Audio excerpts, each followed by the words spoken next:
안녕하세요, 흰수염고래입니다. 지금부터 손흥민이 소속된 토트넘의 4위 싸움의 최고백 매치 아스톤빌라와의 28라운드 경기를 실감나고 생생하게 전해드리도록 하겠습니다. 끝까지 시청해주시고 들어주시길 부탁드립니다. 손흥민의 397번째 프리미어리그 경기는 아스톤빌라와의 원정 경기입니다.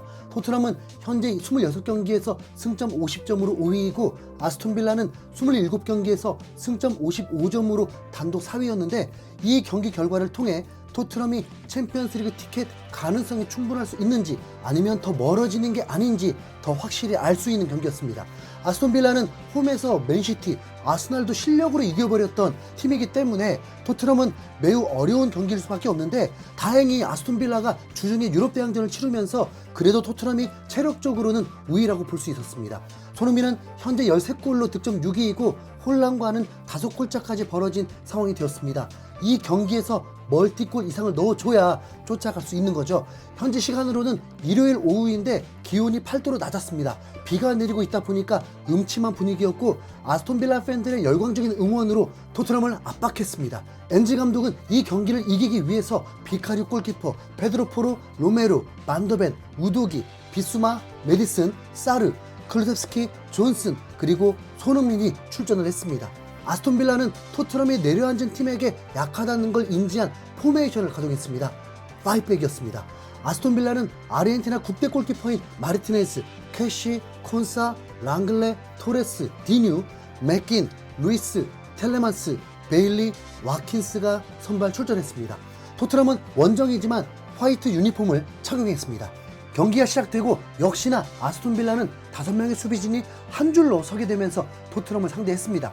전반 5분 순식간에 빌라의 역습이 전개됐는데 빌라의 와킨스가 로메로와의 경합에서 승리하면서 자칫 비카르 골키퍼와 1대1로 맞서는 위험한 상황이 발생할 수 있었습니다. 하지만 만더벤이 빛과 같은 속도로 따라붙은 뒤에 슛을 블로킹해내는 모습이었는데 빌라가 움츠러 있다고 하지만 한 방의 역습이 굉장히 매서웠던 아찔한 장면이었습니다. 전반 10분까지의 점유율은 토트넘이 74대 빌라 26, 토트넘이 주도권을 잡은 채 운영하는 모습이었죠. 수비에 집중하는 빌라, 이를 뚫어내기 위한 토트넘, 스트라이커로 출전한 손흥민은 여느 때와 마찬가지로 최전방에만 머무르는 것이 아닌 좌우 그리고 하프라인까지 내려와서 빌드업에 관여했습니다.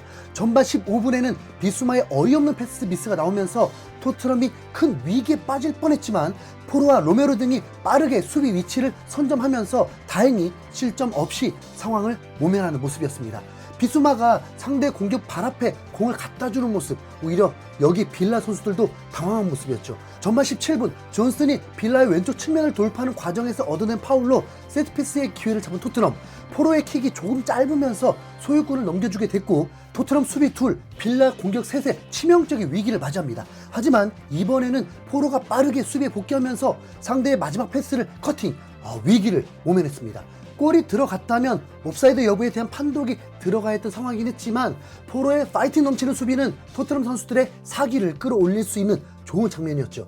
20분이 넘어가는 시점에서도 67대 33의 점유율로 경기를 주도한 토트넘이었지만 슈팅 숫자 제로, 공격 상황에서의 정교함을 보이지 못하면서 점유율과 상관없이 조금은 아쉬운 상황이 이어졌습니다. 26분에는 메디슨의 전진 패스가 손흥민에게 연결되면서 오늘 경기 가장 좋은 역습의 기회를 가져가나 했지만 손흥민에서 클루셉스키로 이어지는 패스 상황에서 옵사이드가 불리면서 아쉽게 찬스를 이어가지 못했습니다. 2분 뒤 손흥민이 최전방에서 상대의 최종 수비 라인 뒤로 돌아 들어갔고 이 타이밍에 맞춰서 메디슨의 아웃프런트 패스가 이어졌으나 살짝 길게 가면서 이 역시 아쉬움을 삼킬 수밖에 없었습니다. 이 볼이 손흥민의 발에 정확히 떨어졌다면 바로 골키퍼와 1대1 상황을 맞을 수 있었는데 아쉬운 장면이었죠. 전반 30분이 지나는 상황에서 여전히 62대 38의 점유율로 토트넘이 더 오랜 시간을 볼을 소유하면서 주도권을 잡았지만 슈팅 숫자에서 3대 0이라는 수치를 기록하면서 토트넘의 입장에서는 실속이 없는 상황이 계속해서 전개됐습니다. 43분 손흥민이 최전방에서 압박을 통해 볼을 따냈고 이를 빠르게 침투하던 존슨에게 연결했지만 존슨의 묻지마 크로스가 나오면서 또다시 기회는 무산. 그리고 이어지는 상황에서 빌라의 역습으로 이어졌지만 이 역시 수비에서의 집중력을 보여주면서 다행히 별다른 위기 상황 없이 막아내는 모습이었습니다. 득점이 없었고 더군다나 유효슛이 하나도 없었던 경기, 자칫 지루하게 느껴질 수도 있는 경기였지만 양팀 모두 전방에서의 강한 압박을 중시하는 팀이다 보니까 공격과 수비의 전환이 굉장히 빠르게 이루어졌고 전방에서의 강력한 압박으로 볼을 따내다 보니까 곧바로 찬스로 이어질 뻔한 상황들 역시 여러 나왔습니다. 속도감 자체는 빨랐던 다이나믹한 경기, 빌라 정도 수준의 팀이 작정하고 내려앉아서 수비에 집중을 하면 이런 상황이 나올 수 있구나 하는 걸 확인할 수 있는 전반전의 모습이었죠. 전반전 점유율은 69대 31, 패스 숫자 105대 281을 기록하면서 하지만 실속은 없었던 전반전은 이렇게 마무리됐습니다. 최근 토트넘의 경기를 보면 전반보다는 후반이 더욱 기대되는 경기 양상을 볼 수 있었죠. 체력적인 부담을 최소화시키려는 에메리 감독의 전략이 우선 성공을 했는데 이제 후반전이 시작되고 선수단의 변화 없이 맞이하는 양팀의 후반전, 후반 시작과 함께 빌라의 슈팅 한 차례 나왔고 토트넘 역시 좋은 역습 기회를 한 차례 맞았으나 손흥민에서 존스로 이어지는 마지막 패스가 상대 수비의 발끝에 걸리면서 아쉬움을 삼켰습니다. 그런데 전반 47분 후반 시작 2분 만에 수비의 핵심인 반더벤이 다리를 부여잡고 쓰러지면서 부상으로 교체 아웃되고 맙니다. 정말 안타까운 순간이었고 전반에도 반더벤의 수훈이 많았는데 이 사태가 어떤 결과로 이어질지 더 긴장될 수밖에 없었습니다. 반더벤 대신 출전한 선수는 드래곤신, 전화위복처럼 드래곤신에게 기회가 찾아오기도 했습니다. 반더벤의 희생은 곧바로 토트넘의 선제골로 승기를 잡게 됩니다. 파페사르의 기가 막힌 크로스에 메디슨의 마무리로 이어진 장면이었습니다. 반더벤이 나가고 드라곤신이 들어오면서 좀 어수선한 상황이었는데 첫 번째 슈팅을 기어이 득점으로 연결짓는 집중력을 선보인 것이죠.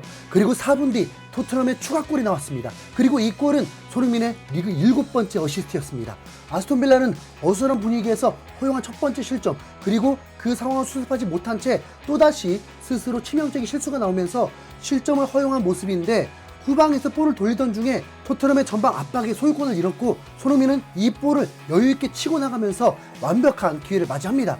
사실 손흥민이 직접 마무리할 수 있는 상황이었는데 주장의 품격인 건지 아니면 조금이라도 더 확률을 높이기 위함인 건지 침투하던 존슨에게 완벽한 패스를 연결하면서 존슨에게 골을 밀어주는 모습이었습니다.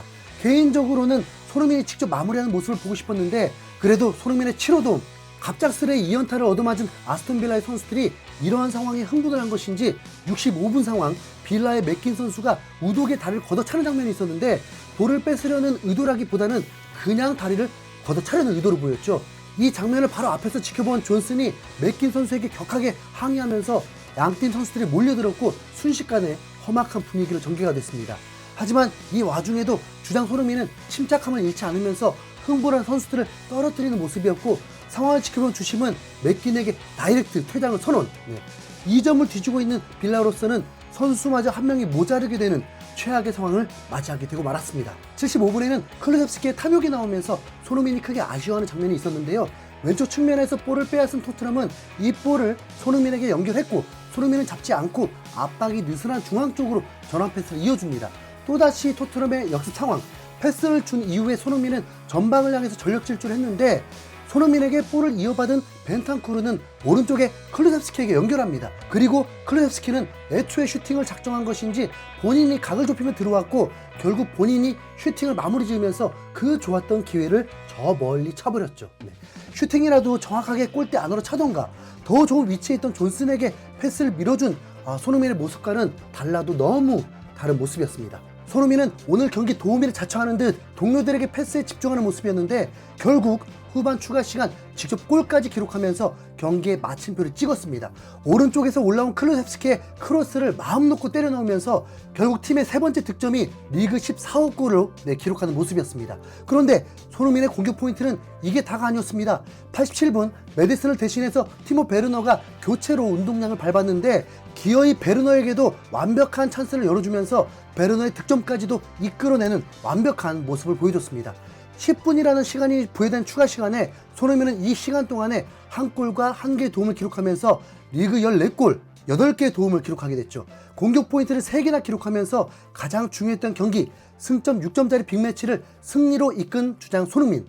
기분 좋은 손흥민의 득점 소식, 도움 소식, 그리고 토트넘의 승리 소식 전해드리면서 영상 마치도록 하겠습니다. 시청해주셔서 감사드립니다.